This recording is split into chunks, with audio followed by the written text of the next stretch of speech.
Starting a clothing brand from scratch is a nightmare. This is why I'm taking the whole process in-house. This is episode 1 of Starting a Streetwear Brand.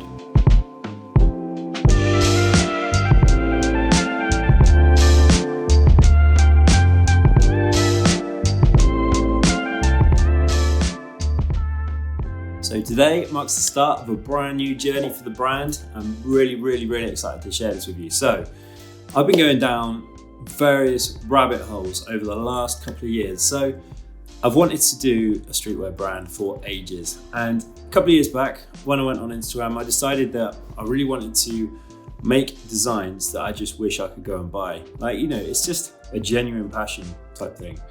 And when it comes to actually producing these things, it's just a whole different ballgame. So this is like a design I got printed. It's an off-limits collection, and you know, I really enjoy doing it. But the thing is, you're limited to 50 minimum orders per design. So let's say you wanted to start up a brand and you wanted like 10 items in a collection just to get going. You got to get 10 times 50 at least. And if you think, you know, if you're like me and you're worried that something like that could flop, that's a lot of stock to be stuck around doing nothing. So it's quite difficult to, you know, to really commit to something like that when you just don't know. So I went down the rabbit hole of looking at alternative ways of doing this at startup. There's a brand which you guys might know called Supercolor, and that was very appealing. So I went and got myself a heat press, which is this big red chunky thing over here.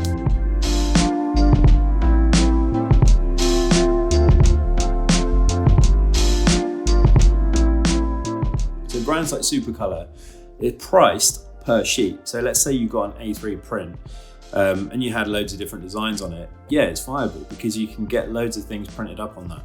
And you just drum them up and print them on. And Supercolor was recommended to me by the guys over at B-Side, so I want to say a big shout out to them as well. They use a similar heat press, in fact I think exactly the same one. And you know, they've had great results with it. You know, they're just churning out prints, and they've just got a load of blanks and then a load of prints. Anytime they get an order, they just press it and it's done. So, you know, it's really good to be able to just do that. You could buy like a whole bulk of designs. This is where it all falls apart though. So the type of designs I do are like big back prints. I love that type of design, and like a small thing on the chest and, you know, maybe a sleeve. That's going to be a nightmare on something like a heat press, because number one, you got to order like a big A3 print for something like that I want to do with like an A4 at the bottom. Immediately, if I'm doing 50, then that's going to be twice the price of booking it in at a screen print place. So just, yeah, I was at the cart, really hopeful, and the wheels all fell off, and I was just, here we go again. So screen printing is more affordable to do in that way. So again, it's back to the drawing board. So I was looking at a few different options, and I spoke to a screen print shop down the road called Squeegee and Ink. On their website, they offer pre-exposed screens. So I thought that could actually be a way of doing what I want to do, because I just want to print on demand. I don't want to have to limit myself to doing like minimum 50 orders. So I've gone and bought myself a brand new screen print press, and had a bit of a nightmare trying to figure out which one was the best. There's a lot of really cheap, easy options that lure you in, but if I want to take this seriously, I think I just need to do it properly, invest in the material, invest in the business, do it as good as it possibly can, and then I don't have to worry about things like quality, because I can guarantee that I've got that nailed in and tapped in. And I'm going to show you some examples in a bit of some quality that I've had from previous jobs, and now I know what screen printing should be done like. This is something that I'm going to be looking to do at a much better level, that I know that anything I put out there is just going to be bang on. And I don't have to worry about like 2-month waiting lists as well, because that's another thing. You put your job in, you think, right, cool, got my pre-orders, off we go to print. And they're like, yeah, that's fine, we'll book you in for the next 3 months. It's like, oh my God.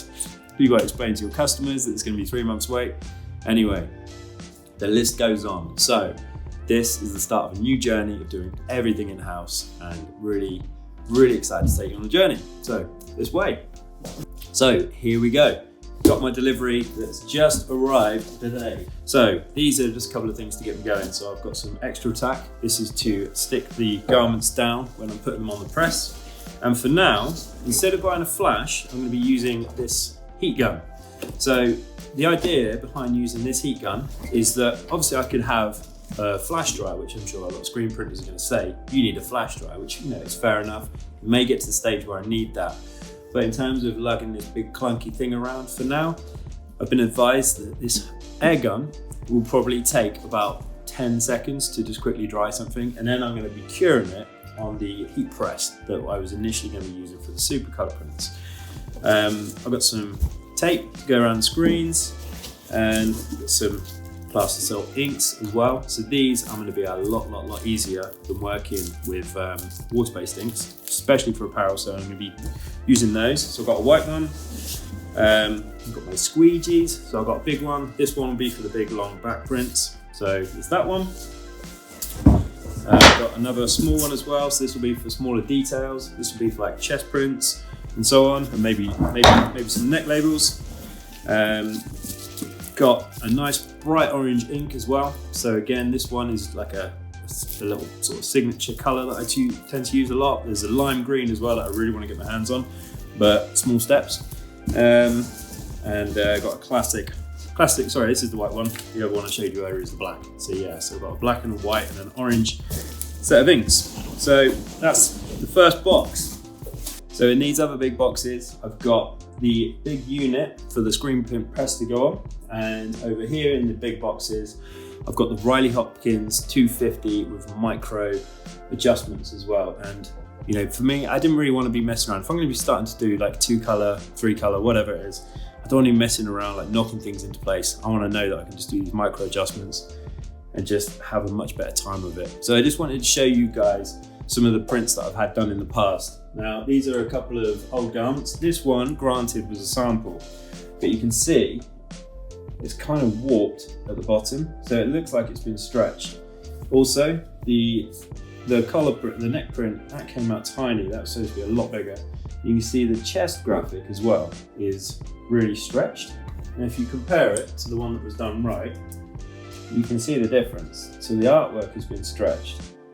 And things like that, you just don't want to be worrying about things like that when you're sending your stuff off to print. So, you know, it's things like that that just worry me. So in terms of the print quality, look at that.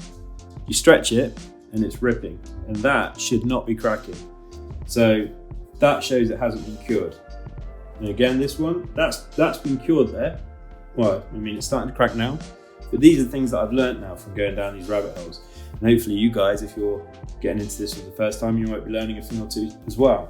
But that at the top, that should not be cracking. First time that goes in the wash, that's just gonna be all broken up and horrible. This one, so that was a sample. This one was actually what went to press. So it's a lot smoother, but again, the quality of this is, you know, it's quite bubbly, and you know, it's not been done that well.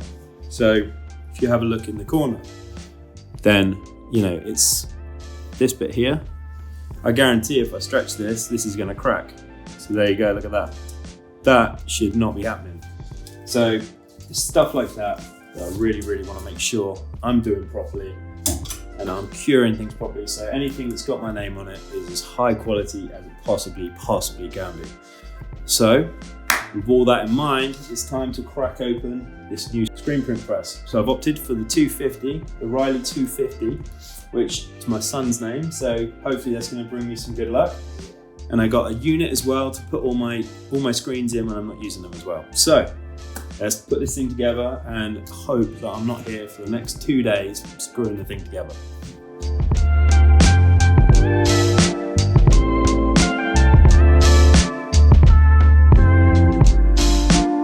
So as you can see, I've built this now. This is going to be the stand, so I can put my screens in there when I'm not using them.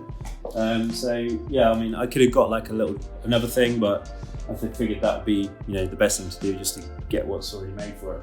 It does feel pretty small though. Maybe I've got like a child version or something, I don't know. But it feels really small. And then obviously I'm going to put that board on the top. I just need to tighten a few screws at the top, which are really awkward to get to. So I need a proper span for that. And now I'm going to crack on and get the presses set up.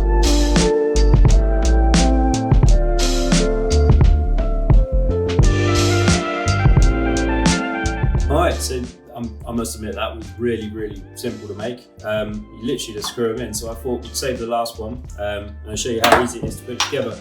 Because I must admit, I looked at this thing and thought, this is going to be horrendous. I'm going to screw in all this in one by one, but it arrives in these chunks, which is really good.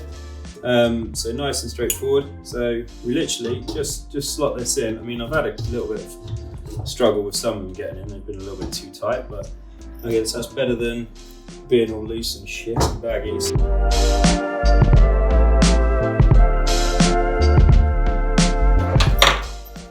Best looking good now. Get this in. That's it. Cool. Right, once you get that first one in as well, you're off. Yeah, just that one sets the position of it really, and then you're good to go to crack in the rest of the bolts. So just fire this one in.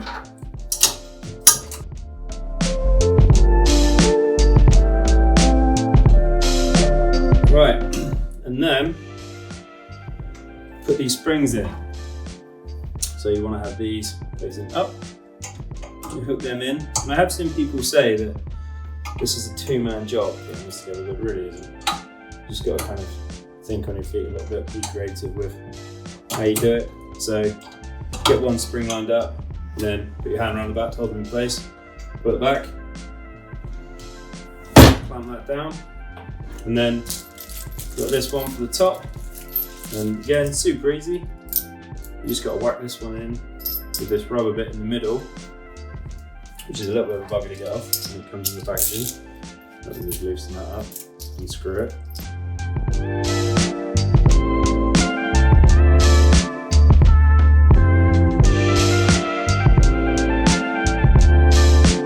Right, so that is all set up now, ready to go. The only thing I need to do now is order my pre-exposed screens. And then I'm just going to get cracking, start trying this thing out. I've got loads of garments over there, loads of prototypes from all the mock-ups I've made in the past. So I'm going to churn some tests out on those, and I'll let you know how I get on. But yeah, I mean, in terms of size, it's nice and compact, it's not too big. I think I'm probably going to get a new pattern though. I think that does feel a bit small. I'm going to try it for a bit first, just while I'm getting used to it. It might be that it's fine. But yeah, really excited to get going. Super easy to build, really good. It feels so sturdy and solid as well. So yeah, really happy with that. And yeah, can't wait to get started. So this was episode 1 of building a streetwear brand. Join in for episode 2, which will be dropping soon. Cheers.